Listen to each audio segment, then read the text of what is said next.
ಮದ್ದೂರು ಗಣೇಶನ ಮೆರವಣಿಗೆಯ ಮೇಲೆ ಮಸೀದಿಯಿಂದ ನಡೆದಂಥ ಕಲ್ಲು ತೂರಾಟ ಪ್ರಕರಣವನ್ನು ಖಂಡಿಸಿ ಬಿಜೆಪಿಯವರು ಪ್ರತಿಭಟನೆ ಮಾಡಿದ್ರು. ಆ ಪ್ರತಿಭಟನೆಯಲ್ಲಿ ಸಿಟಿ ರವಿ ಅವರು ಮಾಡಿದ ಭಾಷಣಕ್ಕೆ ಅವರ ವಿರುದ್ಧ ಒಂದು ಎಫ್ಐಆರ್ ಆಯಿತು. ಅದರ ಮಾರನೇ ದಿವಸ ಬಿಜೆಪಿಯ ಉಚ್ಚಾಟಿತ ನಾಯಕ ಬಸನಗೌಡ ಪಾಟೀಲ್ ಯತ್ನಾಳರು ಮದ್ದೂರಿಗೆ ಹೋದ್ರು. ಅದ್ದೂರಿ ಸ್ವಾಗತ ಸಿಕ್ತು ಅವರಿಗೆ ಮದ್ದೂರಿನಲ್ಲಿ. ಬಸನಗೌಡ ಪಾಟೀಲರು ಅತ್ಯುಗ್ರ ಭಾಷಣ ಮಾಡಿದ್ರು ಅಲ್ಲಿ ಸೇರಿದ್ದ ಸಾವಿರಾರು ಜನರನ್ನ ಉದ್ದೇಶಿಸಿ. ಈಗ ಬಸನಗೌಡ ಪಾಟೀಲ್ ಯತ್ನಾಳರ ಮೇಲೂ ಕೇಸು, ಎಫ್ಐಆರ್ ಆಗಿದೆ ಯತ್ನಾಳರ ವಿರುದ್ಧ.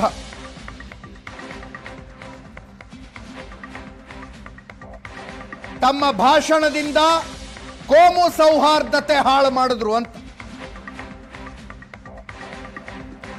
ಅನ್ಯ ಕೋಮಿನ ಜನರ ಭಾವನೆಗಳಿಗೆ ಧಕ್ಕೆ ತರುವಂಥ ಭಾಷಣ ಮಾಡಿದ್ರು.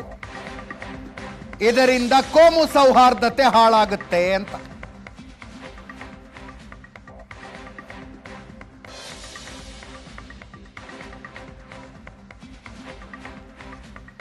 ನನ್ನೆ ಮದ್ದೂರಿನಲ್ಲಿದ್ರು ಯತ್ನಾಳ್ರು.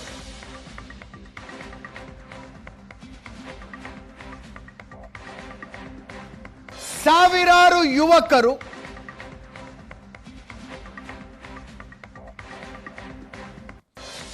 ಸಂಭ್ರಮದಿಂದ ಸ್ವಾಗತಿಸಿದರು ಅವರನ್ನು.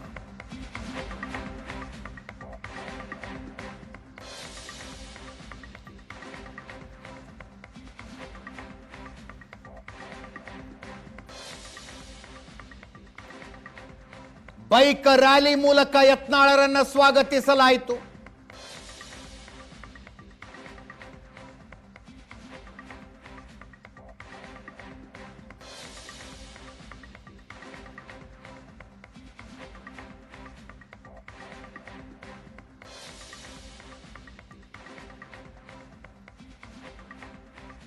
ವೇದಿಕೆಯ ಭಾಷಣ ಮಾಡಿದ್ರು ಬಸನಗೌಡ ಪಾಟೀಲ್ ಯತ್ನಾಳ್. ಕರ್ನಾಟಕದಲ್ಲಿ ಯೋಗಿ ಆದಿತ್ಯನಾಥ್ ರೀತಿ ಆಡಳಿತ ಬರುತ್ತೆ. ಪಾಕಿಸ್ತಾನ ಜೈ ಅಂದ್ರೆ ಪಾಕಿಸ್ತಾನದ ಧ್ವಜ ಹಾರಿಸಿದ್ರೆ ಅಲ್ಲೇ ಎನ್ಕೌಂಟರ್ ಮಾಡ್ತೀವಿ. ಹಿಂದೂಗಳ ಪರವಾಗಿದ್ದವನಿಗೆ ವೋಟ್ ಹಾಕಿ. ನಮ್ಮ ಸರ್ಕಾರ ಇದ್ದಾಗ ನನ್ನ ಮಂತ್ರಿ ಮಾಡಲಿಲ್ಲ, ನನ್ನನ್ನೇನಾರು ಹೋಮ್ ಮಿನಿಸ್ಟರ್ ಮಾಡಿದ್ರೆ ಇವರು ಬಾಯಲ್ಲಿ ಗುಂಡು ಹಾಕ್ತಿದ್ದೆ ಅಂದ್ರು. ಮುಂದಿನ ಸಲ ಮದ್ದೂರಿಗೆ ಬರ್ತೀನಿ, ಯಾವ ಮಸೀದಿಯಿಂದ ಕಲ್ಲು ತೂರಲಾಯಿತೋ ಆ ಮಸೀದಿಯ ಎದುರು 1 ಗಂಟೆ ಕುಣಿಯೋಣ.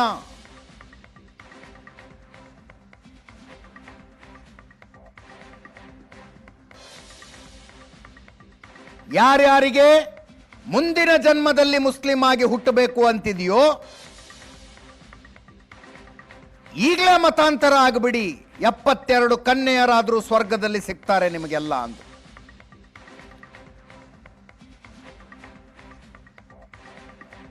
ಈ ಭಾಷಣಕ್ಕೆ ಎಫ್ಐಆರ್ ಆಯಿತು ಅವರ ವಿರುದ್ಧ. ಎಫ್ಐಆರ್ ಆಗಿದೆ ಅಂದ್ರೆ ಕರ್ನಾಟಕದಲ್ಲಿ 70 ಆಗಿದ್ದಾವೆ ನನ್ನ ಮೇಲೆ, ಇದಕ್ಕೆಲ್ಲ ತಲೆ ಕೆಡಿಸ್ಕೊಳ್ಳೋಣ ಅಲ್ಲ ನಾನು ಅಂತಂದು.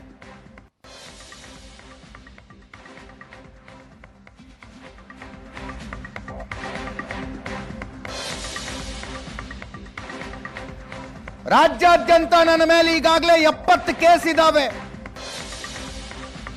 ಎಷ್ಟು ಕೇಸ್ ಹಾಕಿದ್ರು ಹೆದರೋನಲ್ಲ ನಾನು.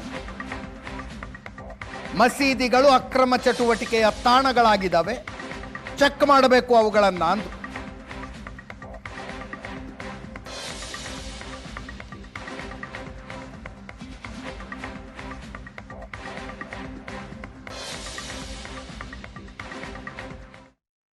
ಯಾರು ಪಾಕಿಸ್ತಾನ ಜೈತಾರೆ, ಪಾಕಿಸ್ತಾನ ಜೆಂಡ ಹಾಕ್ತಾರಲ್ಲ ಅಲ್ಲಿ ಎನ್ಕೌಂಟರ್, ಅವರ ಜೈಲಿಗೆ ಕರ್ಕೊಂಡು ಕೊಡುದಿಲ್ಲ. ಹೊರಬೋದು ಪಾಕಿಸ್ತಾನ ಸರ್ಕಾರ ಅಂದ್ರೆ ಆ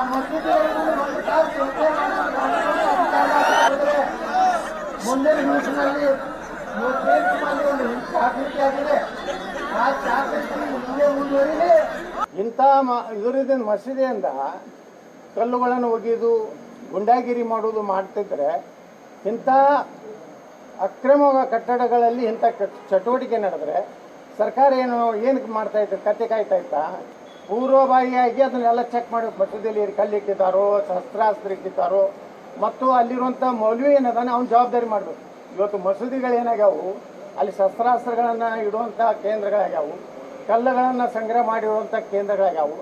ಅದಕ್ಕೆ ನಾವು ಹೇಳಿದ್ದು ಇಂಥ ಅಕ್ರಮ ಮಸೂದಿಗಳಿಂದ ಏನು ಕಲ್ಲು ಹಾಕಿದ್ದಾರೆ ಅಂಥದ್ರ ಬಗ್ಗೆ ನಾವು ಹಿಂದೆ ಸರಿಯೋ ಪ್ರಶ್ನೆನೇ ಇಲ್ಲ. ಆ ಅಕ್ರಮವಾದಂಥ ಮಸೂದಿಯನ್ನು ಕೆಡೋದೇ ಇದ್ದರೆ ಮುಂದೆ ನಾವು ಹೋರಾಟವನ್ನು ಮಾಡುವಂಥ ಅನಿವಾರ್ಯತೆ ಬರ್ತದೆ. ನೀವು ಎಷ್ಟು ಬೇಕಾದಷ್ಟು ಕೇಸ್ ಹಾಕಿ, ಈಗಾಗಲೇ 70 ಕೇಸ್ ಹಾಕಿದ್ದೀರಿ, ಇದು 71ನೇ ಕೇಸ್ ಆಗ್ತದೆ ಅಷ್ಟೇ. ನಾನು ಯಾವುದೇ ಸಂದರ್ಭದಲ್ಲಿ ಕೇಸ್ ವಾಪಸ್ ತಗೋರಿ ಅಂತೇಳಿ ಸಿದ್ದರಾಮಯ್ಯ ಸರ್ಕಾರಕ್ಕೆ ಕೈ ಮುಗಿದು ಕೇಳ್ಬೋದು.